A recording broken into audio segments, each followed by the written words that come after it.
तो हेलो, मेरा नाम है अभिषेक और स्वागत करता हूं बच्चों आप सभी का हमारे इस प्यारे से खूबसूरत से प्लेटफॉर्म पे जिसका नाम है जेआर कॉलेज। यार कैसे हो आप सभी लोग? आई होप आप लोग एकदम बढ़िया होंगे, आप लोग की पढ़ाई एकदम बढ़िया चल रही होगी।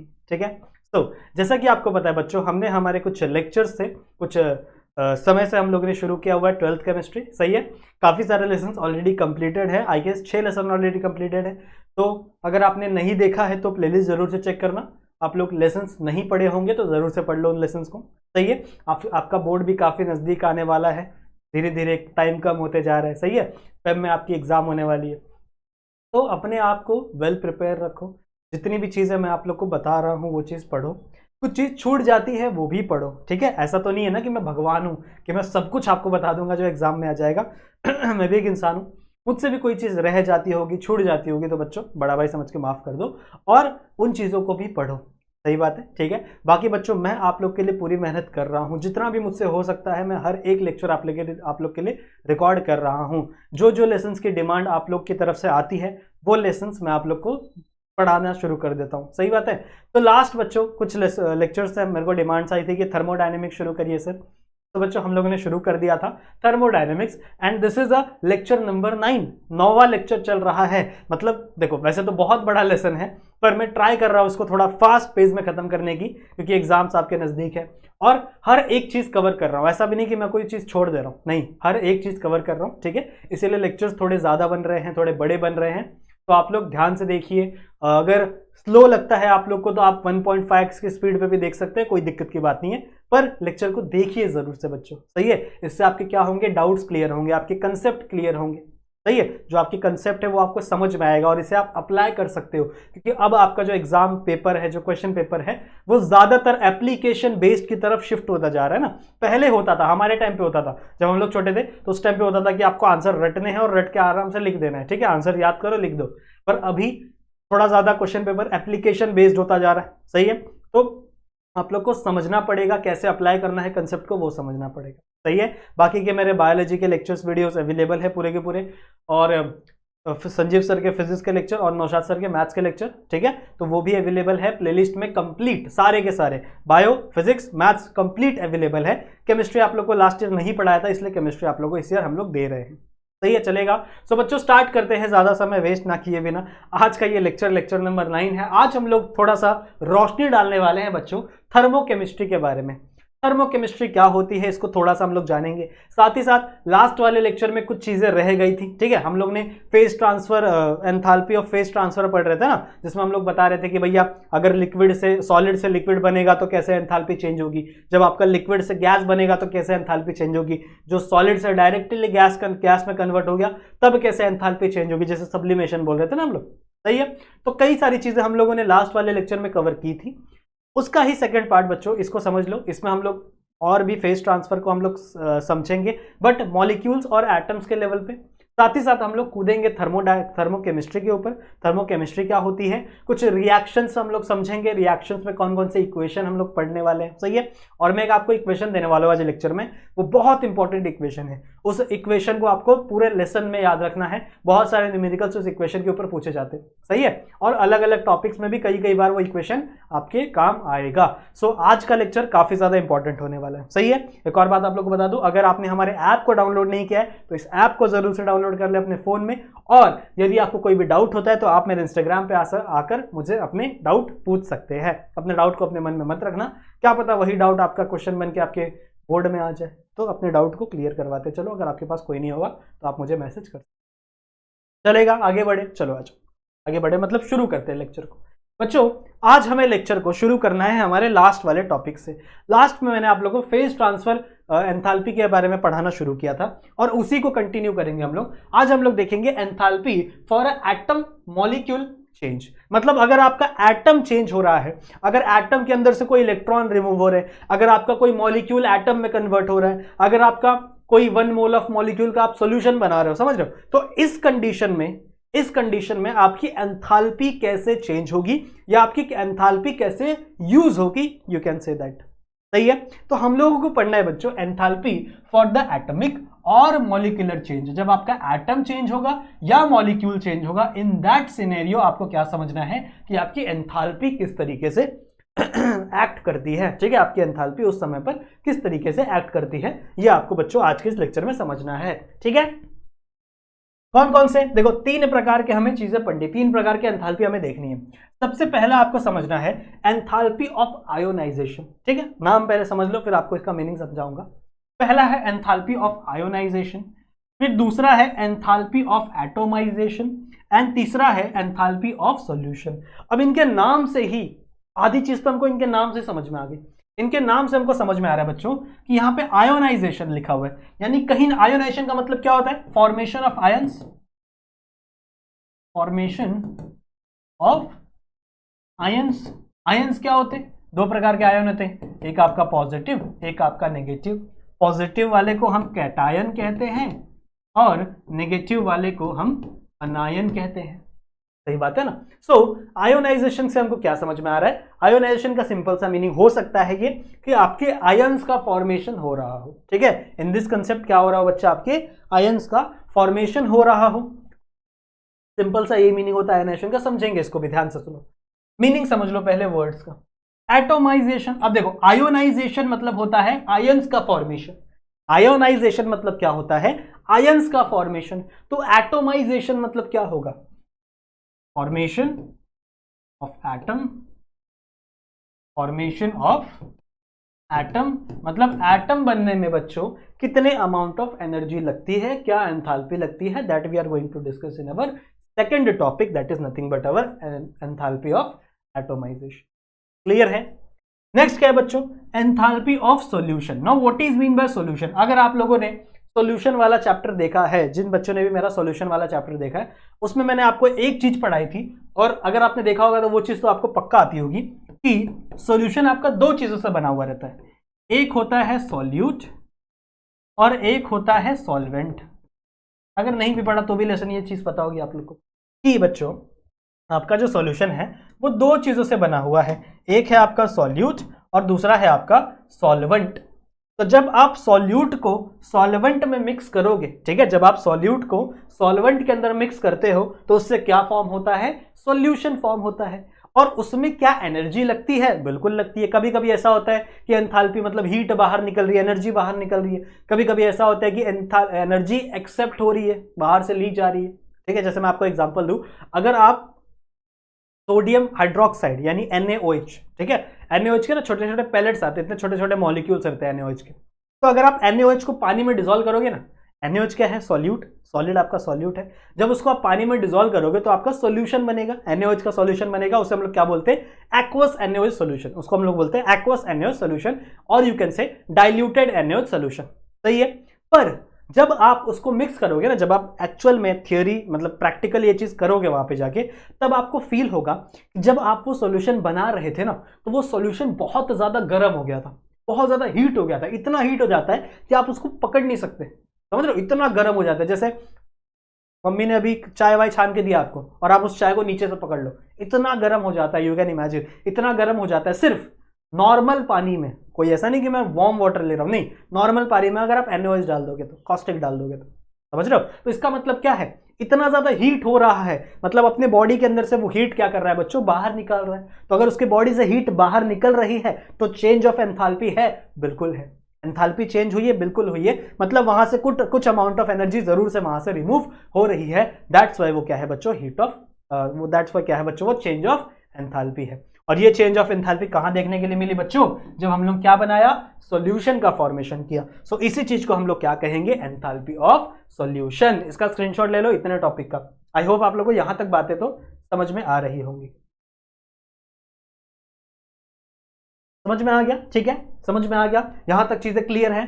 क्या क्या पढ़ा बच्चों हम लोग ने, कि एंथैल्पी ऑफ आयोनाइजेशन मतलब जब आयंस का फॉर्मेशन होगा, आयंस बनेंगे, उसमें क्या एंथैल्पी लगेगी। आयंस मतलब क्या, ये भी मैंने आपको बता दिया बच्चों, दो प्रकार के आयन है, पॉजिटिव आयन और नेगेटिव आयन, सही बात है। पॉजिटिव आयन को हम कैटायन कहते हैं, नेगेटिव आयन को अनायन कहते हैं। सिमिलरली यहां पर क्या है बच्चों, एटोमाइजेशन। एटोमाइजेशन का मतलब क्या होता है, फॉर्मेशन ऑफ एटम्स। बच्चों एटम्स का फॉर्मेशन होगा, किससे होगा, बात करेंगे, टॉपिक को हम लोग ध्यान से समझेंगे तो बात करेंगे। अभी इतना समझो जितनी चीजें मैंने आपको समझाई, क्लियर है। आगे चले, स्क्रीनशॉट ले लिया आप लोगों ने, ले लिया, चलो आगे बढ़ते हैं, समझेंगे एक एक चीज को, ठीक है। आ जाओ, सबसे पहला टॉपिक क्या था बच्चों, enthalpy of ionisation, enthalpy of ionisation, ठीक है। अब आपको इतना तो समझ में आ गया है दैट आयोनाइजेशन का मीनिंग होता है बच्चों फॉर्मेशन ऑफ आयंस, ठीक है। इतना तो आपको पता चल गया है अभी तक, जितना आपने पढ़ा है अभी तक, लेक्चर आपने देखा है, मेहनत की है, तो आपको इतना तो समझ में आ गया है दैट आयनाइजेशन का मतलब क्या होता है बच्चों, फॉर्मेशन ऑफ आयन। अब एंथैल्पी ऑफ आयोनाइजेशन को हम कैसे डिफाइन करें, कैसे हम बताएं कि भैया क्या है एक्चुअल में एंथैल्पी ऑफ आयोनाइजेशन। तो भैया मान लो आपके पास कोई भी एक मॉलिक्यूल है, मान लो आपके पास एक मॉलिक्यूल है एक्स, ठीक है, कोई भी एक मॉलिक्यूल, और ये प्रेजेंट है गैसियस स्टेट में, ठीक है। जब ये क्या प्रेजेंट है बच्चों, गैसियस स्टेट में, भैया आप इसके ऊपर, अब देखो ये तो भैया स्टेबल प्रेजेंट है, स्टेबल है, आराम से बैठा हुआ है, कुछ नहीं, लेकिन जब आप इसको छेड़ोगे, जब आप इसके ऊपर एनर्जी डालोगे तभी ये कुछ हरकत करेगा। बात समझ में आ रही मैंने क्या बोला, कोई भी आपका एटम स्टेबल बैठा रहता है, चुपचाप बैठा रहता है, वो कुछ नहीं करेगा, पर जब आप उसको छेड़ोगे, छेड़ोगे मतलब इन द सेंस कि जब आप उसके अंदर एनर्जी डालोगे, उसको हीट करोगे, मतलब किसी भी सोर्स से उसके अंदर एनर्जी डालने की कोशिश करोगे ना, इन दैट कंडीशन आपका ये जो एटम है ना, it will release an electron, it will release an electron. अब अगर ये एटम इलेक्ट्रॉन्स को रिलीज कर देता है, ये तो बचपन का सवाल है, बचपन में आप लोगों ने पढ़ लिया होगा कि जब भी कोई एटम इलेक्ट्रॉन को डोनेट करता है तो उसके ऊपर कौन सा चार्ज लग जाता है, ये तो 12th स्टैंडर्ड में आपको पता ही होगा। जब कोई एटम इलेक्ट्रॉन्स को डोनेट करता है ना बच्चों, अपने इलेक्ट्रॉन्स को दे देता है, ये ले भाई तू रख ले, तो उसके ऊपर कौन सा चार्ज आता है, उसके ऊपर आता है पॉजिटिव चार्ज। तो ये जो एक्स एटम था जो कि आपका गैसियस स्टेट में प्रेजेंट है, जो कि आपका गैसियस स्टेट में प्रेजेंट है, इसके ऊपर लग जाएगा बच्चों +1 चार्ज, और you can directly put plus charge, क्योंकि 1 नंबर को हम लोग दिखाते नहीं, 1 की इज्जत नहीं हुई, तो you can put directly 1 charge, plus charge, सही बात है। तो कुछ ऐसा सा रिएक्शन हुआ। अब मान लो अगर आपने इसको 1 मोल लिया है, ठीक है, if you have taken this element, जो आपने शुरू में जिसके अंदर आपको एनर्जी डालनी थी, you have taken this molecule as 1 mole, 1 mole आपने कंपाउंड लिया। 1 मोल मतलब क्या होता है, mass upon molecular mass is nothing but a mole. अगर ये कुछ भी कंपाउंड होगा, जैसे मान लो सोडियम है ना, सोडियम का मॉलिक्यूलर वेट कितना होता है, मॉलिक्यूलर मास या मॉलिक्यूलर वेट कितना होता है बच्चों, Na है, Na का इलेक्ट्रॉन 11 होता है, तो ऑलमोस्ट 22 होगा, 22 पॉइंट या 23 पॉइंट कुछ होता है, ठीक है, मेरे को भी इतना याद नहीं है। तो इसका मॉलिक्यूलर मास हो गया मान लो 22, फॉर एग्जांपल हम लोग कंसीडर कर रहे हैं 22। अगर आप 22 ग्राम कंपाउंड ले रहे हो, 22 ग्राम आपने वे कर लिया, तो 22 डिवाइड बाई 22 यानी 1, यानी 1 मोल, समझ रहे हो। तो मास upon molecular mass is nothing but 1 मोल। अगर आपने सेम दोनों का नंबर लिया है तो आपका 1 मोल ऑफ कंपाउंड बनता है, वहां से 1 मोल ऑफ कंपाउंड बनता है। तो अगर आपने 1 मोल ऑफ किसी भी गैसियस कंपाउंड को कुछ एनर्जी दी, और उस एनर्जी के मिलने के बाद उसके अंदर से एक इलेक्ट्रॉन बाहर निकल गया, और यहां पर ये कंपाउंड आपका कैसा बन गया, नहीं, एक सेकेंड, ये चीज मैंने गलत दिखाई है, एक्चुअली यहां पे प्लस नहीं होगा, यहां पे होगा, यहां पे E-। तुम लोग बोलते भी नहीं यार, ठीक है, कैसे बच्चों, कैसे ही बोलोगे तुम लोग, वो भी बात है, ठीक है, समझ में आ गया, मेरी गलती थी, मैंने एक्साइटेशन में आगे पहले से ही इलेक्ट्रॉन लिख दिया। तो इसका मतलब क्या बच्चों, ये वाला, इसको आपने कुछ अमाउंट ऑफ हीट दिया, कुछ अमाउंट ऑफ एंथैल्पी दी, मैं लिख देता हूं उसको डेल्टा एच मतलब क्या, एंथैल्पी, आपने कुछ अमाउंट ऑफ एंथैल्पी दी, तो ये किस में कन्वर्ट हो गया बच्चों, X प्लस में कन्वर्ट हो गया। X प्लस मतलब क्या, इसने अपने कटायंस को, इसने अपने, ये खुद कटायन फॉर्म कर लिया, और इसने अपने इलेक्ट्रॉन्स को क्या कर दिया, यहां से रिलीज कर दिया, ठीक है, इसने अपने इलेक्ट्रॉन को क्या किया बच्चों, यहां से रिलीज कर दिया। तो this is nothing but enthalpy of ionisation. अब समझ में आ गया। तो यहां से डेफिनेशन कैसे बनेगी, when 1 mole of certain element, या फिर ऐसे कह सकते हो, the enthalpy need to release an electron from 1 mole of element, from 1 mole of element, it is known as आपका एंथैल्पी ऑफ आयोनाइजेशन। यहाँ पे रिएक्शन बैलेंस होनी चाहिए, तरह तरह कंडीशन, आइसोथर्मल कंडीशन, प्रेशर और टेम्परेचर सेम होना चाहिए, दैट इज नथिंग बट, ठीक है। पर समझ में आ गया मैंने क्या बोला? द एंथैल्पी रिक्वायर्ड, ठीक है वापस सुनो, the enthalpy required to release a electron from 1 mole of element या फिर 1 mole of atom, you can say this is known as enthalpy of ionisation. अब इसका एक एग्जांपल ले लो, जो आपकी बुक में वही एग्जांपल और कुछ नहीं। मैंने लिया सोडियम, सोडियम भाई ये है हमारे गैस। अच्छा हाँ, ये भी जरूरी है आपको डेफिनेशन में ये भी बताना है कि आपका एलिमेंट जो था ना 1 मोल, वो गैसियस स्टेट में होना चाहिए। किस स्टेट में होना चाहिए बच्चों? गैसियस स्टेट में होना चाहिए। अगर वो गैसियस स्टेट में नहीं होगा तो वो इलेक्ट्रॉन को रिलीज ही नहीं करेगा। समझ रहे हो ना? सॉलिड जो होते हैं वो कॉम्पैक्ट होते हैं, उनके अंदर इंट्रामोलिकुलर फोर्स ऑफ एनर्जी बहुत ज्यादा होती है, वो अपने इलेक्ट्रॉन्स को जाने ही नहीं देंगे। और जो गैस होते हैं ना वो दूर दूर होते हैं, एकदम आराम से फैले हुए रहते हैं। उसको आप एनर्जी दोगे ना तो वो जल्दी एक्साइटेड होता है, जल्दी अपने इलेक्ट्रॉन्स को रिलीज कर देता है। सही बात है, ठीक है। सो आपने क्या लिया? आपने एक सोडियम लिया जो कि गैसियस स्टेट में है और इसको कुछ अमाउंट ऑफ एनर्जी दिया। कुछ अमाउंट ऑफ एनर्जी देने के बाद आपका Na+ के फॉर्म में हो गया। अभी भी ये गैसियस स्टेट में ही है, दैट इज नथिंग चेंज, वो चीज चेंज नहीं हुई है, अभी भी ये गैसियस फॉर्म में ही है। और यहां से बच्चों एक इलेक्ट्रॉन रिलीज हो गया। अब इसकी जो एंथैल्पी है, इसकी जो डेल्टा एच की वैल्यू है वो है 494 किलो जूल पर मोल पर केल्विन। ये ठीक है, केल्विन नहीं है क्या? नहीं है केल्विन, किलो जूल पर मोल। मतलब इतनी एनर्जी एक मोल को लग रही है, इसीलिए मैंने बोला ना 1 मोल, इसलिए तो मैंने बोला 1 मोल। तो किलो जूल, इतनी किलो जूल एनर्जी दोगे अगर आप एक मॉलिक्यूल को गैसियस स्टेट में सोडियम के, तो वो कन्वर्ट हो जाएगा किसके अंदर बच्चों? अपने इलेक्ट्रॉन को रिलीज कर दे। बात समझे?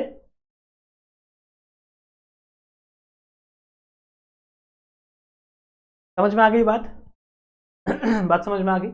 अब यहीं पे एक फंडा आता है, इलेक्ट्रॉन गेन एंथैल्पी। बड़ा इंपॉर्टेंट शब्द है, जरा ध्यान में सुनिए, ध्यान में रखिए। यहीं पे एक बड़ा ही प्यारा शब्द आता है, इलेक्ट्रॉन गेन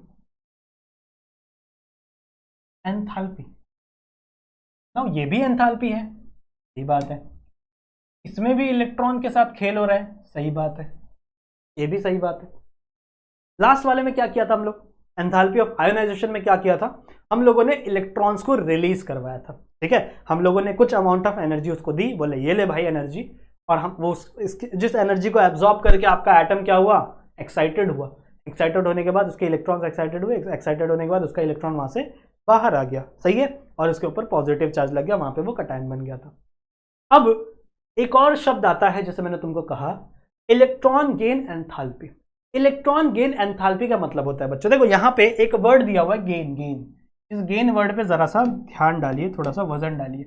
गेन का मतलब होता है टेक, ठीक है। गेन का मतलब क्या होता है? टेक। मैंने किसी से ले लिया, I have gain something from anybody, समझ रहे हो? I am gain something from, समझ लो रोहन, कोई रोहन है, उससे मैंने कुछ ले लिया, बुक्स ले ली पढ़ने के लिए, ठीक है, या फिर कुछ भी ले ली, उसकी चॉकलेट छीन के खा गया, कुछ भी हो सकता है। तो I have taken from them, ऐसा आप लिख सकते हो। तो यहां पर बच्चों ठीक उल्टा सिनेरियो है, यहां पर ठीक उल्टा सिनेरियो है।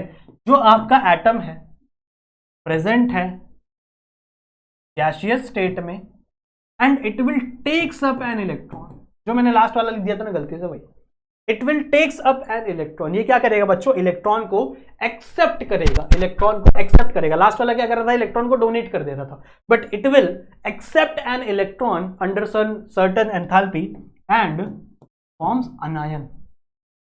समझ रहे हो क्या बनाएगा बच्चों? ये अनायन बनाएगा, मतलब नेगेटिवली चार्ज स्ट्रक्चर फॉर्म करता है, ठीक है, नेगेटिवली चार्ज स्ट्रक्चर फॉर्म करता है। समझ में आई बात? समझ में आई बात, ठीक है। तो कितनी एनर्जी आपको देनी पड़ेगी या कितनी एनर्जी आपको एक्सट्रैक्ट करनी पड़ेगी, बाहर निकालनी पड़ेगी? देखो, we are talking about delta H, ये बात क्लियर रखो दिमाग में। We are talking about delta H, we are not talking about H. हम एच की बात नहीं कर रहे, हम कितनी एनर्जी दे रहे, कितनी एनर्जी की बात ले रहे, उसकी बात नहीं कर रहे। हम लोग बात कर रहे हैं बच्चों डेल्टा एच की। डेल्टा एच मतलब क्या होता है? चेंज इन एंथैल्पी, सही बात है ना। डेल्टा एच का मतलब क्या होता है बच्चों? Change in enthalpy. मतलब क्या है? ये आपका इनिशियल स्टेट है, this is the initial state, ये आपका फाइनल स्टेट है, this is the final state. तो फाइनल माइनस इनिशियल, इसकी जो एंथैल्पी होगी, इसकी जो एंथैल्पी होगी, बस आप उसको माइनस कर दो ना, इसको इससे माइनस कर दो, तो आपको क्या मिल जाएगा बच्चों, डेल्टा एच मिल जाएगा। ये बात पहले भी हो रखी है लेक्चर्स में, सही बात है। अब अगर इसके अंदर से एनर्जी मान लो लॉस हो रही है, पहले इसके पास एनर्जी ज्यादा थी, मतलब समझ लो 100 एनर्जी थी इसके पास, 100 एनर्जी, पर कुछ एनर्जी लॉस हो गई यार, इसके पास सिर्फ 70 एनर्जी बची, तो भैया क्या होगा, अभी भी फाइनल माइनस इनिशियल ही होगा, 70 माइनस 100 होगा, -30 आंसर आएगा। ठीक है, आंसर माइनस में भी आ सकता है, प्लस में भी आ सकता है, कि कोई भी दिक्कत नहीं है। क्या आपका आंसर माइनस में क्यों आ गया, प्लस में क्यों आ गया, कोई दिक्कत की बात नहीं। ठीक है, आपका आंसर किसी में भी आ गया, but we are talking about बच्चों डेल्टा एच, ये बात आपको पता होनी चाहिए। हम लोग किसी भी एच की मॉलिक्यूल की बात नहीं कर रहे, कितनी एनर्जी भाई साहब, इसके पास कितनी एनर्जी है, इसके पास कितनी एनर्जी है, नहीं जानना हमको। हमको ये जानना है कि वो कितनी एनर्जी एक्सेप्ट कर रहा है या कितनी एनर्जी रिलीज कर रहा है। जितनी एनर्जी एक्सेप्ट करेगा वो उसके डिफरेंस में पता चल जाएगा, जितनी एनर्जी रिलीज करेगा वो उसके डिफरेंस से पता चल जाएगा। तो we are talking about delta H, not H. Clear है? ठीक है, तो बच्चों अगर इसने कुछ भी अमाउंट ऑफ एनर्जी एक्सेप्ट की तो इसकी एनर्जी क्या होगी, बढ़ जाएगी। अगर इसने कुछ अमाउंट ऑफ एनर्जी लूज की तो इसकी एनर्जी क्या होगी, कम हो जाएगी। इसका एग्जांपल लेते हैं, इसका एग्जांपल है बच्चों क्लोरीन। ठीक है, इसका एग्जांपल क्या है, क्लोरीन। क्लोरीन क्या करता है, क्लोरीन भाई साहब एक इलेक्ट्रॉन को एक्सेप्ट करते हैं, because we know that chlorine have 7 electron in our outermost orbit, in the outermost orbit of the chlorine it has 7 electron. अब उसको अपना ऑक्टेट कंप्लीट करने के लिए सिर्फ एक इलेक्ट्रॉन चाहिए, तो क्या करता है बच्चों, वो एक इलेक्ट्रॉन उधार ही मांग लेता है, उधार ले लेता है किसी से, सही है, और ये कन्वर्ट हो जाता है बच्चों आपका Cl माइनस। क्या बन जाता है यहाँ पे, Cl माइनस, इलेक्ट्रोनेगेटिव। इसके पास नॉर्मली था, देखो ये अकाउंट, ये आपका जो कंपाउंड था वो नॉर्मल था, पर इसने जैसे एक इलेक्ट्रॉन एक्सेप्ट किया, ये क्या बन गई बच्चों, आपकी Cl अनायन, मतलब आपका अनायन फॉर्म हो गया। कितनी एनर्जी लगी, डेल्टा एच कितना था बच्चों इसका, -349 किलो जूल पर मोल, माइनस। अब आप लोग देख रहे हो कि यहां पर वैल्यू क्या है, माइनस में। इसका मतलब क्या है, इसका मतलब क्या है बच्चों, कि यहां से एनर्जी रिलीज हुई है। पहले इसके पास ज्यादा एनर्जी थी, ठीक है, पहले इसके पास ज्यादा एनर्जी थी, पर इसने इस इलेक्ट्रॉन को एक्सेप्ट करने के लिए कुछ अमाउंट ऑफ एनर्जी रिलीज की, सही है, तो यहां पर कम हो गया। जब आप कम को ज्यादा से माइनस करते हो तभी तो आंसर नेगेटिव में आता है, सही है ना, जब कम को ज्यादा से माइनस करते हो तभी आंसर नेगेटिव में आता है। और यहां पर वैल्यू क्या है बच्चों, -493 किलो जूल पर मोल। तो जितना भी एनर्जी लगता है या रिलीज किया जाता है एक इलेक्ट्रॉन को एक्सेप्ट करने के बाद, जो कि आपका 1 मोल होना चाहिए, क्या होना चाहिए बच्चों, 1 मोल होना चाहिए। दीज आर सम कंडीशन कि आपका 1 मोल होना चाहिए, सब में कॉमन है, सबका जो जितने भी हम लोग कंडीशन पढ़ रहे हैं सब में 1 मोल की बात करेंगे हम लोग। तो ये 1 मोल होना चाहिए और ये गैसियस स्टेट में होना चाहिए। ठीक है, किस स्टेट में होना चाहिए बच्चों, गैसियस स्टेट में। अगर ये गैसियस नहीं रहेगा तो कहानी खत्म हो जाएगी, कहानी बात ही नहीं होगी, समझ रहे हो। तो जितनी अमाउंट ऑफ एनर्जी लगती है आपके एक इलेक्ट्रॉन को, सॉरी एक एटम को इलेक्ट्रॉन एक्सेप्ट करने में, उसी एनर्जी को हम लोग क्या बोलते हैं बच्चों, electron gain P. That energy is nothing but known as electron gain enthalpy. Take a screenshot and we will move further.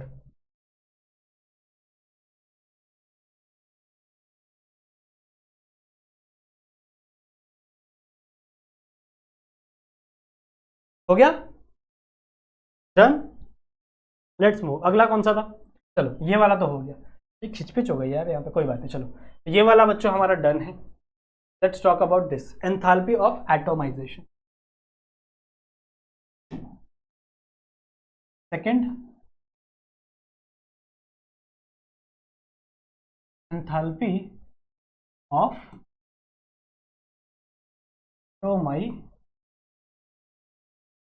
अब मैंने आपको इसके बारे में भी कुछ आइडिया दिया हुआ है, सही है, आपको कुछ बातें तो अभी तक पता है, कुछ चीजें तो आपको पता है। क्या पता है आपको, आपको पता है बच्चों एटोमाइजेशन मतलब क्या, you know that the meaning of atomization is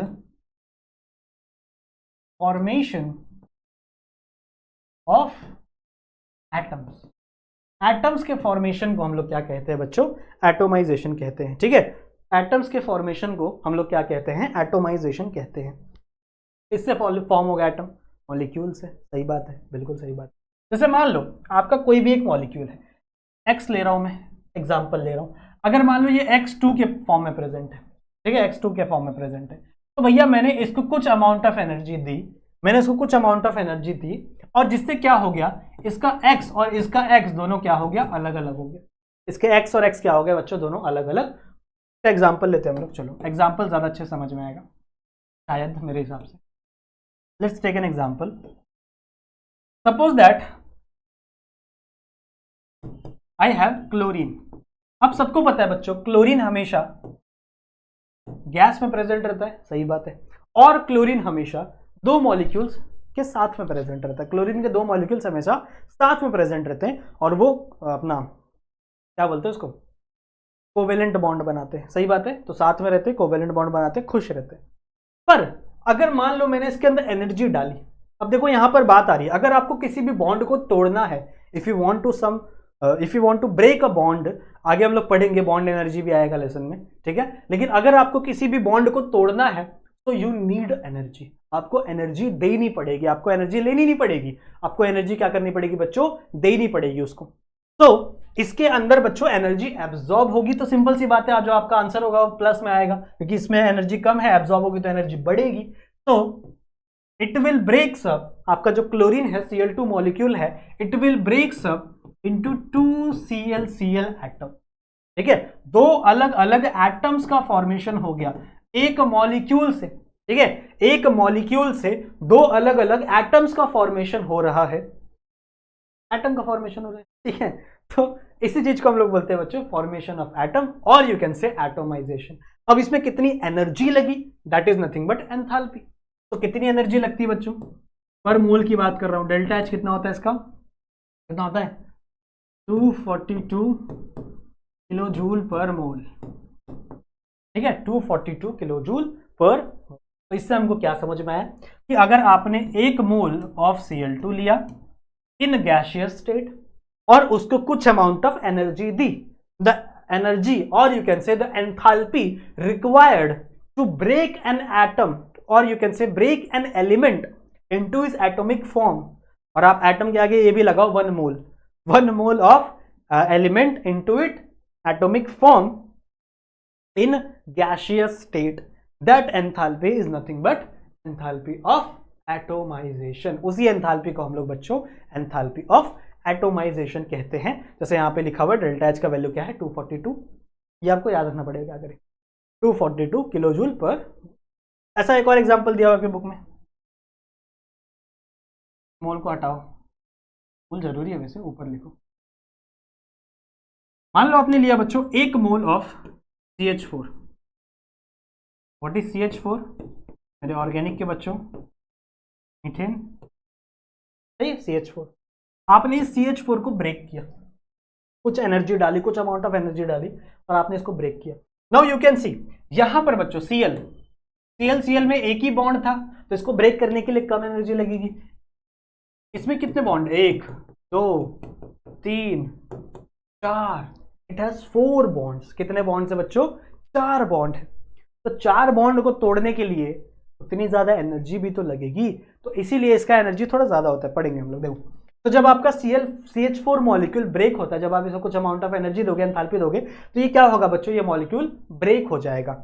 in that case it will convert into 1 chlorine atom and 4 hydrogen atom, ठीक है। in that case it will convert into 1 chlorine atom and 4 hydrogen atom, and the enthalpy change in this reaction is 1660 kilojoule per mole, ठीक है, 1660 kilojoule पर।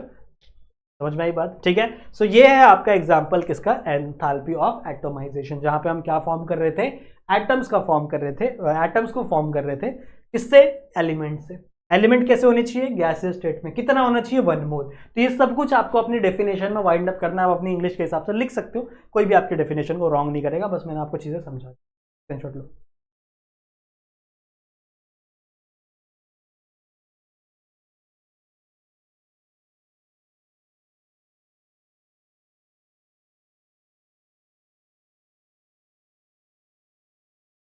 चलो हो गया बात खत्म, वेरी गुड। आ जाओ, ये भी डन हो गया बच्चों। Let's talk about enthalpy of solution. Let's talk about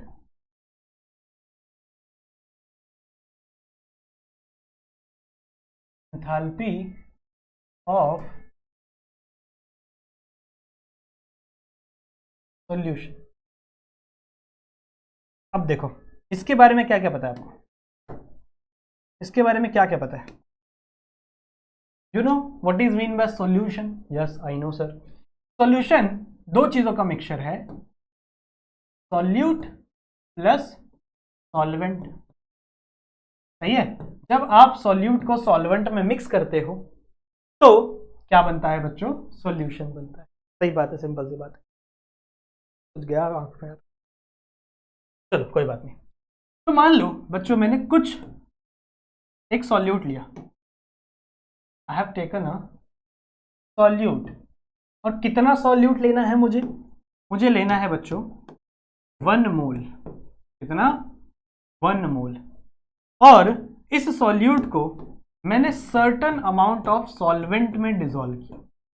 ठीक है, सर्टन अमाउंट ऑफ सॉल्वेंट में डिसॉल्व किया। अब इस सॉल्वेंट को, अगर इस सॉल्वेंट को रिएक्ट करना है, रिएक्ट मतलब क्या? डिसॉल्व करवाना है, इसको अपने अंदर घुलना मिलना है, ऐसा कह सकते हो।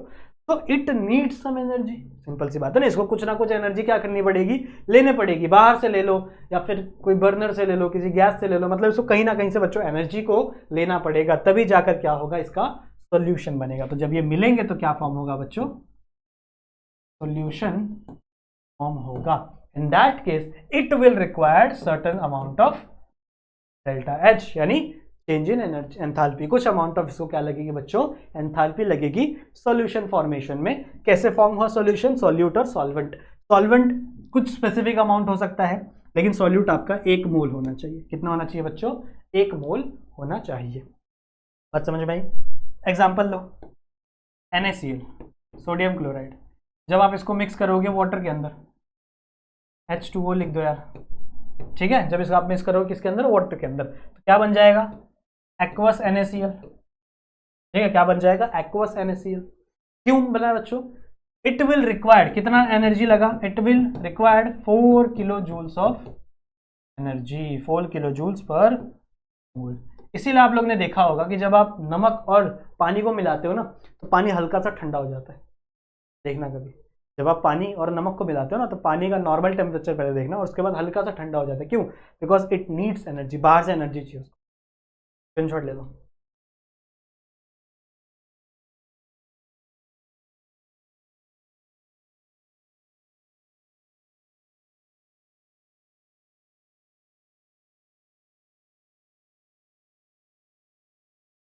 हो गया?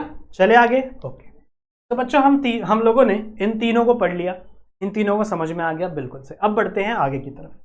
Let's let's let's move. Okay, अब हमारा अगला टॉपिक है बच्चों थर्मोकेमिस्ट्री। ठीक है, थर्मोकेमिस्ट्री मतलब क्या है? थर्मोकेमिस्ट्री का मतलब नॉर्मली है बच्चों, we are study in this thermochemistry. मैं आपको बता देता हूं, वी विल स्टडी, क्या हम पढ़ेंगे? We will study change in enthalpy. हम लोग चेंज इन एंथैल्पी पढ़ेंगे। बिल्कुल सही, क्या मजाक कर रहे हो सर? अभी तक क्या पढ़ रहे थे? चेंज इन एंथैल्पी पढ़ रहे थे। बट इन केमिकल रिएक्शन के अंदर, केमिकल रिएक्शंस, अभी तक तो हम लोग एटम की बात कर रहे थे। अभी तो हम लोग क्या ही बात कर रहे थे? किसी के सिस्टम में आ गया एनर्जी, किसी में ये हो गया, वो सब नहीं। नाउ अगर आप स्पेसिफिकली किसी केमिकल रिएक्शंस के, ठीक है, स्पेसिफिकली किसी केमिकल रिएक्शंस के डेल्टा एच की बात करोगे या चेंज इन एंथैल्पी की बात करोगे, दैट इज नथिंग बट, तो आप कहोगे कि आप क्या पढ़ रहे हो? आप पढ़ रहे हो थर्मोकेमिस्ट्री। आप क्या पढ़ रहे हो? थर्मोकेमिस्ट्री। देखो ये वर्ड ही कैसे बना है। थर्मो का मतलब क्या होता है? हीट। थर्मो का मतलब क्या होता है? हीट। और यू कैन से थर्मो का मतलब क्या होता है? थर्मल। थर्मल का मतलब हीट ही होता है, and heat is nothing but energy. सही है? और एनर्जी मतलब भी क्या होता है? कहां से गया? एनर्जी मतलब nothing but your delta H ना। डेल्टा एच भी क्या है? आपका एंथैल्पी, एनर्जी है। सही है? एनर्जी आ रही है, एनर्जी जा रही है। सो एंथैल्पी भी क्या है बच्चों? आपकी चेंज इन एनर्जी ही है। तो थर्मो यानी एनर्जी। किसके अंदर पढ़ रहे हो? You are studying in chemical reactions. Chemical reaction कहां पढ़ते हैं? केमिस्ट्री में पढ़ते हैं। सही है ना? तो ऐसे ये वर्ड बना है बच्चों थर्मोकेमिस्ट्री, जहां पे आप क्या पढ़ोगे? You will study change in enthalpy, you can से डेल्टा एच। अब डेल्टा एच की बातें करोगे इन केमिकल रिएक्शंस, केमिकल रिएक्शंस के अंदर आप डेल्टा एच की बातें करोगे। तो इतनी ही बातें इसके बारे में है। अब आगे चल के बच्चों एक छोटा सा डेरिवेशन हमको प्रूफ करना है, समझना है, देखना है क्या होता है। ठीक है, चलो चलो आगे बढ़ते हैं। अच्छा, इसी को हम लोग कैसे रिप्रेजेंट करेंगे बताएं? Change in enthalpy of chemical reaction को हम लोग कैसे रिप्रेजेंट करेंगे? हम इसको रिप्रेजेंट करेंगे बच्चों, देखो डेल्टा आर एच। ठीक है, delta R H. Delta H मतलब क्या? चेंज इन एंथैल्पी, और आर का मतलब क्या है? रिएक्शंस। रिएक्शंस के अंदर, केमिकल रिएक्शंस के अंदर आपकी चेंज इन एंथैल्पी कैसे हो रही है, तो आप इसको कैसे रिप्रेजेंट करोगे? Delta R H. ये आगे लेसन में बहुत काम आने वाला है, तो इसको अभी से नोट करके रख लो, बहुत इंपॉर्टेंट है। ठीक है, तो क्या बोला मैंने? चेंज इन एंथैल्पी को आप किससे डिनोट करोगे? केमिकल रिएक्शन में डेल्टा आर एच। ओके, चले आगे, चलो लेट्स मूव। ठीक है, अब हमें देखना है बच्चों एंथैल्पी ऑफ केमिकल रिएक्शन। एक केमिकल रिएक्शन देखेंगे और उसके ऊपर एक डेरिवेशन बनाएंगे। Now that derivation is really important. जब भी आप इसके बाद कुछ पढ़ोगे, ठीक है, इसके बाद बहुत सारे न्यूमेरिकल्स आप देखोगे, उसके अंदर इसके ऊपर से क्वेश्चंस आते हैं, इसके ऊपर के फॉर्मूले से क्वेश्चन आते हैं। ठीक है, so we are studying enthalpy in the chemical reaction, we are, that is nothing but what we are studying? Delta R H. ठीक है, delta R H we are studying. क्या होता है बच्चों, आ जाओ देखते हैं। Suppose that I have a reaction, मेरे पास एक केमिकल रिएक्शन है।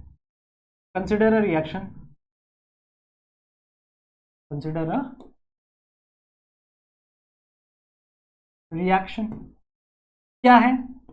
A of A plus B of B gives C of C plus D of D।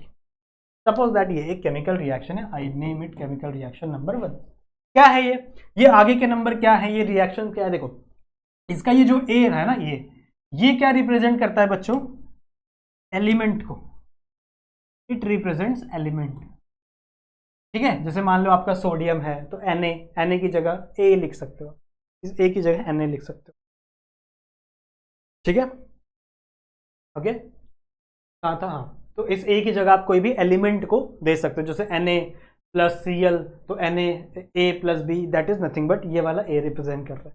ये छोटा A क्या रिप्रेजेंट कर रहा है? जो छोटा वाला A है ये रिप्रेजेंट कर रहा है बच्चों कितने नंबर ऑफ एटम्स आप ले रहे हो। जैसे मान लो आप 2 Na ले रहे हो या फिर आप 4 Na ले रहे हो, समझ रहे हो? तो कितने नंबर ऑफ एटम्स आप ले रहे हो आपके एलिमेंट्स के, तो इसे हम लोग कहते हैं स्टोइकियोमेट्री। स्टोइकियोमेट्री का वर्ड बड़ा ना काम का है और बड़ा आपको डरावना लग रहा होगा, पर बड़ा ही आसान सा शब्द है। स्टोइकियोमेट्री मतलब क्या? कि कोई भी केमिकल रिएक्शन करते समय कितने मॉलिक्यूल्स, कितने मोल्स आप कौन सा रिएक्टेंट लेते हो। जब आप आगे चल के बड़े होकर केमिकल रिएक्शन करोगे, अगर आपने केमिस्ट्री चूज करी, बीएससी एमएससी करने गए, तो इन दैट कंडीशन जब आप रिएक्शन करोगे ना, तो सबसे पहले आपको कंपाउंड का वेट करना पड़ता है। भैया मैं कितना ग्राम कंपाउंड ले रहा हूं, अगर लिक्विड रहेगा तो ml देखना पड़ता है। अच्छा मैं 10 ml वाटर ले रहा हूं या 10 ml एसीटोन ले रहा हूं, 10 ml इथाइल एसीटेट ले रहा हूं, समझ रहे हो? तो ये ml क्या है? ये बच्चों एलिमेंट की क्वांटिटी है, इस एलिमेंट की क्या है? क्वांटिटी है, and quantity is nothing but stoichiometry. Quantity को हम लोग क्या बोलते हैं बच्चों? स्टोइकियोमेट्री। तो जैसे बोलते हैं ना कि chlorine plus sorry carbon plus 4H gives CH4, तो 4H, तो इसमें H तो आपका एलिमेंट है, ये जो B है, ये A है, that is nothing but your element. H क्या है? आपका एलिमेंट। पर ये जो 4 नंबर है ना, ये दिखा रहे हैं कि कितना अमाउंट ऑफ हाइड्रोजन आप यूज कर रहे हो, and that amount of atom is shown by this small letter. ठीक है, समझ में आ गया? तो मैं आपको समझा रहा हूं कि पहली बात ये रिएक्शन है क्या, रिएक्शन में दिया क्या आगे, सही बात है। अब अगर आपको फाइंड करना है कि भैया डेल्टा H कितना है, डेल्टा H कैसे फाइंड करते थे, तो याद करो डेल्टा H का फॉर्मूला क्या था? H2 minus H1। H2 क्या था? Final enthalpy. H1 क्या था? Initial enthalpy. सही बात है। तो यहां पर इनिशियल क्या है? Initial, this is the reactant. ये क्या है बच्चों? आपकी रिएक्टेंट, स्पेलिंग गलत हो जाता है यार, रिएक्टेंट, यस। और रिएक्टेंट ही क्या होते हैं? इनिशियल होते हैं ना, मतलब जब आप रिएक्शन शुरू कर रहे हो तो इनिशियल स्टेज में क्या है आपके पास? रिएक्टेंट है। और जब आपकी रिएक्शन कंप्लीट हुई, this is your product, this is the product, and product is nothing but our final enthalpy.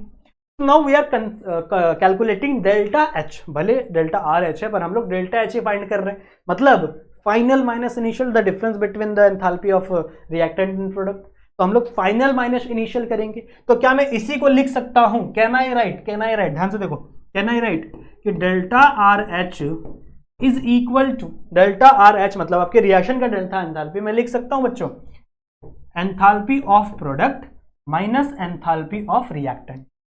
Can I right, दोनों छोटे छोटे आर हो गए, यहां पे बड़ा आर लिख देता हूं, this is reactant, this is product. तो बच्चों हमारा जो इक्वेशन था डेल्टा एच के बारे, डेल्टा एच के प्रति जितना भी आपके पास नॉलेज है, उस नॉलेज से आप ये कह सकते हो ना कि अगर मैं डेल्टा एच की बात करूं तो मतलब मैं कैसे फाइंड करूंगा, इसके अंदर कितनी एनर्जी है माइनस इसके अंदर कितनी energy, that is nothing but our delta H. तो एच ऑफ मतलब आपकी enthalpy of product minus enthalpy of reactant, इसी चीज को मैं आगे कंटिन्यू करूंगा। तो यहां तक अगर आपको समझ में आया है तो जरूर से इसे कॉपी करिए, वीडियो को पॉज करके, या फिर आप स्क्रीनशॉट ले सकते हैं, बाद में लिख सकते हैं, पर इसके आगे मैं आपको चीजें समझाना चाहता हूं।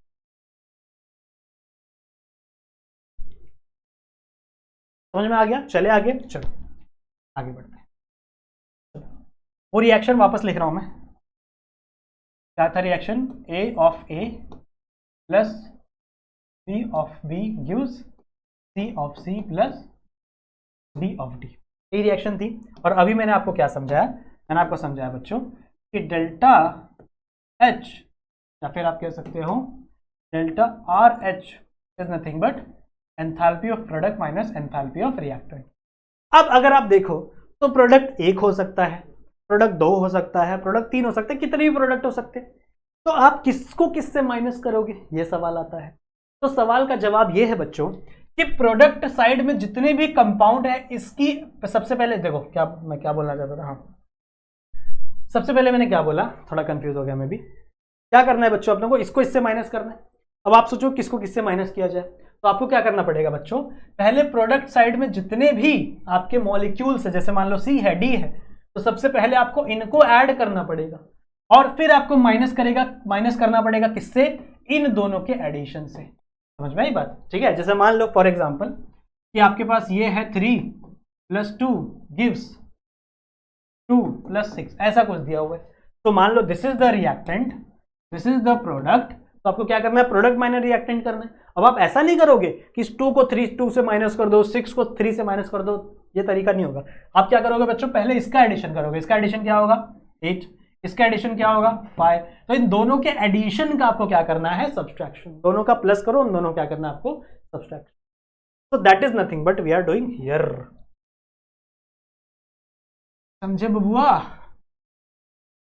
मिट नहीं रहा है क्या, चलो समझे कि नहीं। तो यहां से इसका क्या इक्वेशन बनेगा, ये डेल्टा अपना एंथैल्पी ऑफ प्रोडक्ट क्या हो जाएगा बच्चों, कितने कितने हो जाएंगे, 2 प्रोडक्ट है, तो मैं ऐसा लिख सकता हूं डेल्टा आर एच, और यू कैन से कैसे लिखा होगा आपकी बुक में, जैसे आपकी बुक में लिखा हो वैसे ही लिखूंगा मैं, अभी नहीं लिखेंगे इसको। तो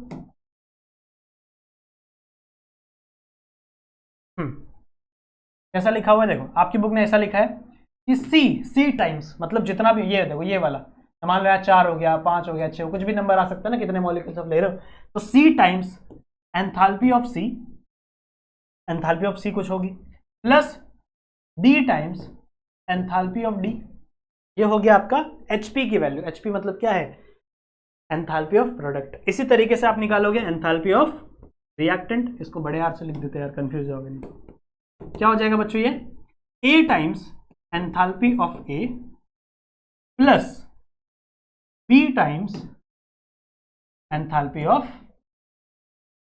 बी, ये कुछ बच्चों ऐसा आपको प्रोडक्ट मिलेगा। बस कुछ नहीं करना, आपको इसको यहां डाल देना है, इसको यहां डाल देना, आपका प्रोडक्ट बन जाए, ये इक्वेशन बन जाएगा, ठीक है। मैं इसको उठा के थोड़े समय के लिए साइड में रख रहा हूँ, वेरी गुड, पेन गिर गया, ओके सॉरी।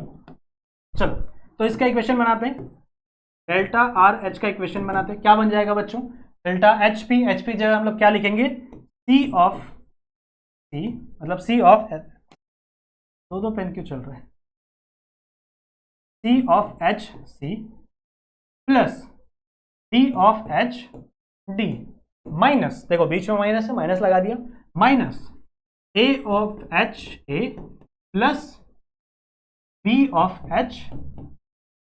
समझ में आई बात? कुछ ऐसा इक्वेशन बनता है, मतलब प्रोडक्ट माइनस रिएक्टेंट कुछ ऐसा बनता है बच्चों, सही बात है ना? प्रोडक्ट माइनस रिएक्टेंट आपका कुछ इस तरीके से बनता है। अब इसके अंदर भी आप एडिशन कर रहे हो, इसके अंदर भी एडिशन कर रहे हो, दोनों का एडिशन आप क्या कर रहे हो? माइनस कर रहे हो, सब्सट्रैक्ट कर रहे हो, और यहीं पे आपको क्या मिलेगा बच्चों? आपका डेल्टा आर एच मिलेगा, यानी आपका change in enthalpy in entire chemical reaction. पूरे के पूरे रिएक्शन में क्या क्या आपका चेंज इन एंथैल्पी हो रहा है, that we are going to study in this. अब इसमें भी आप सम कर रहे हो, ठीक है, इसमें भी आप सम कर रहे हो, ऐड कर रहे हो, तो भैया एडिशन के लिए हम लोग एक सिंबल लगाते हैं, याद है बचपन में हम लोग पढ़े थे, समेशन, इसको हम लोग बोलते हैं समेशन। स्पेलिंग गलत है मुझे पता है, पर समेशन का मतलब क्या होता है? एडिशन। तो आप क्या कर रहे हो बच्चों? एडिशन कर रहे हो प्रोडक्ट का, एंड यहां पे भी आप एडिशन कर रहे हो आपके रिएक्टेंट का। तो इस पूरे की जगह है बच्चों, इस पूरे की जगह क्या हम ऐसे लिख सकते हैं कि समेशन ऑफ H किसका? प्रोडक्ट का, माइनस समेशन ऑफ H की बातें हो रही है, एंथैल्पी की बातें हो रही है, समेशन ऑफ किसका? रिएक्टेंट का।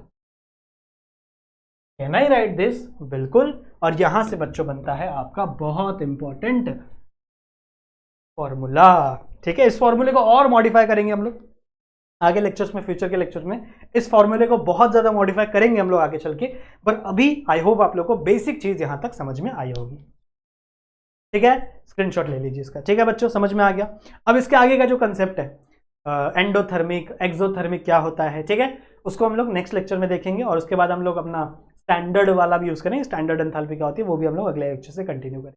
लेक्चर ऑलरेडी बड़ा बन गया बच्चों, ठीक है।